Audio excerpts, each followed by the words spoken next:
Summer na naman. Feeling ko, wala sa mood ang mga tao pag mainit.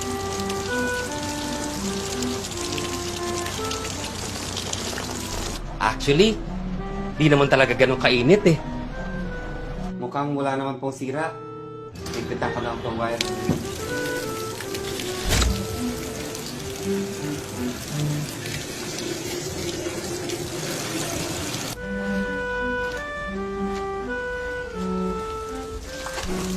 Pasok sa lunch break, hindi ka pa kakain?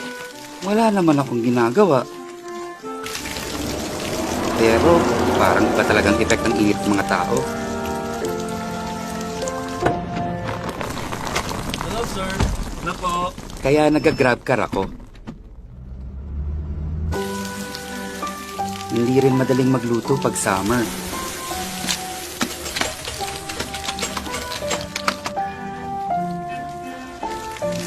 So nagpapadeliver din ako sa GrabFood.